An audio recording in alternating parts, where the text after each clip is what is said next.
Bonsoir. Votre musique aussi entre le rap, les sonorités mandingues et elle a l'ambition de poser un regard lucide sur son époque. On se plonge tout de suite dans l'ambiance avec un premier extrait de clip. Baby Myria, c'est tout récent. On regarde et on revient vers vous. «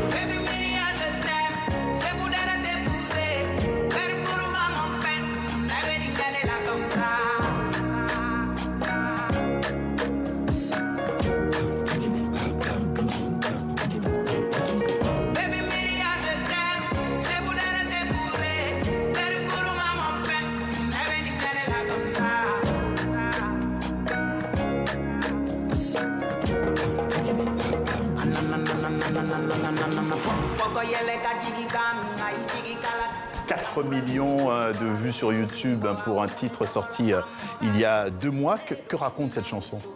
La chanson, c'est carrément tout ce que j'ai dans la tête, en fait. Tout ce que je conçois de l'amour que je veux. Mais encore un truc bloqué dans l'esprit qui n'est pas encore réel. Donc projection pour l'instant? Exactement. Ouais. Du coup, vous voyez tout ce que vous voyez, mais c'est comme si vous étiez dans ma tête. Je le disais, hein, on vous découvre aujourd'hui comme artiste, ça fait 5 ans, mais votre histoire commence par le football que vous avez quitté pour la musique. À quel moment ce choix vous a-t-il semblé pertinent? À quel moment il y a eu cette bascule? C'est venu comme ça. C'est venu comme ça, parce que à la fin de ma carrière sportive, j'étais dans une école sportive, à l'internat. Je devais y faire 6 ans. Mais malheureusement, je suis resté que 4 ans. C'est-à-dire que c'est la 4e année, mon truc a commencé à changer, carrément. Mais au début, c'était d'abord 3 ans en avant. 3 ans avant que j'aille à l'internat. J'ai eu à faire un petit freestyle quelque part et j'ai eu à attirer des gens dans la rue lors de mon anniversaire quand j'ai imité un artiste. Vous avez improvisé Ouais, j'ai improvisé un truc sur un artiste et tout. Et ça a plu. Du coup, on m'a proposé d'aller en studio à l'époque. Et j'ai été en studio. Parce que vous avez été repéré là, à ce moment-là. Ouais, mais c'était que le tout début. Même là, j'étais pas encore penché sur le sujet. Mais c'était du hasard comme ça. Moi, c'était juste pour le plaisir. C'était mon anniversaire, du coup, je voulais faire un freestyle parce que j'étais très habile avec la musique et tout. Mais ça m'avait pas traversé l'esprit que je devais chanter ou si j'avais quelque chose à faire dedans. Et quelques années après, je me suis retrouvé à l'internat en tant que sportif, comme je voulais. Et à un moment donné, ça a basculé dans ma tête. On dirait quelque chose, je sais pas, c'est spirituel. Vous l'expliquez pas? Ouais, c'est spirituel, je dirais. Bon, cela dit, vous allez regarder les matchs, là. Il y a la CAN qui démarre. Bah oui, forcé. Le Mali dans le groupe du Maroc. Ouais. Est-ce que quelque chose dans votre passé de footballeur, et on en aura fini avec ça, vous a-t-il apporté, est-ce que ça vous a apporté quelque chose dans votre parcours musical? Bien sûr. La persévérance, discipline et surtout ne rien laisser passer. Ouais. Effectivement, ça c'est vraiment très, très, très sportif. Ouais. Et surtout, je suis très constant dans l'effort, dans tout ce qui est studio, tout ça. Et surtout dans mes idées aussi. Parce que à un moment donné, je me dis, quand je commence à suer, je m'arrête que quand c'est vraiment fini. Je prends pas de pause. À ce moment de notre conversation, on s'arrête une deuxième fois pour vous écouter chanter. Cette fois, c'est Guélé Guéléma.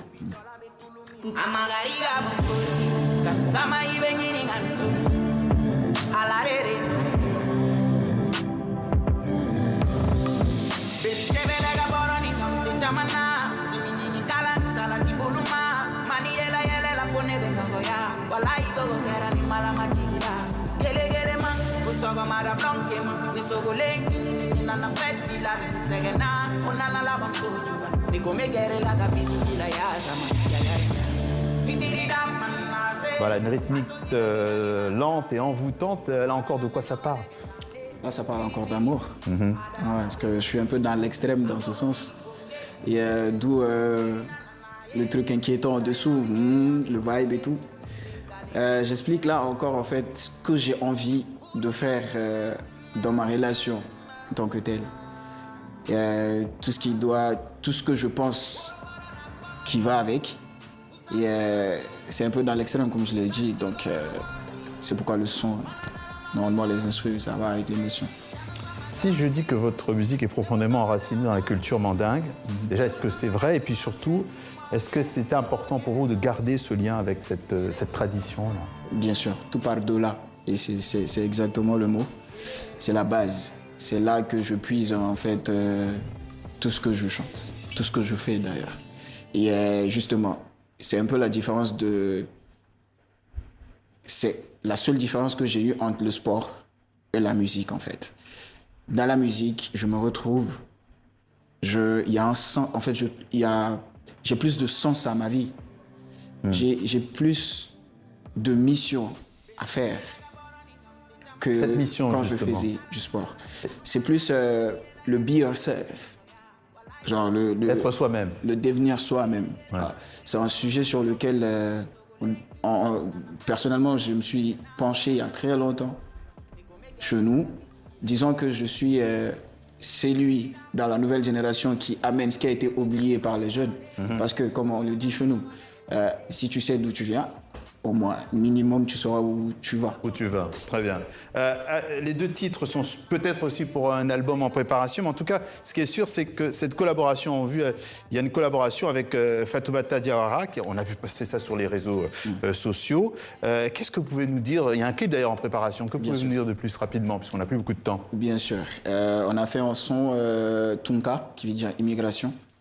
Et sur ce son, on a vraiment pensé à tous ces jeunes, tous ces papas, tatas qui passent à l'immigration et on sait comment ça se passe. On a eu envie de pleurer à leur place à travers nos voix, à travers la musique et tout.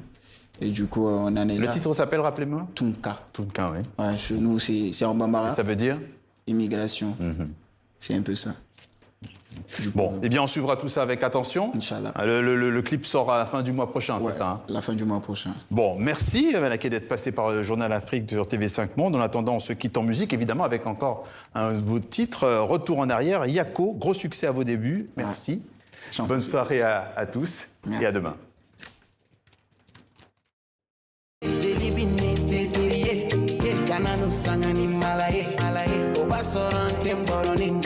Atita komiko foga keti kashiko kele kunyine boche miteto komina nyachitenye sange kantoro chimene tafe kanani manke kanani manke ile patrade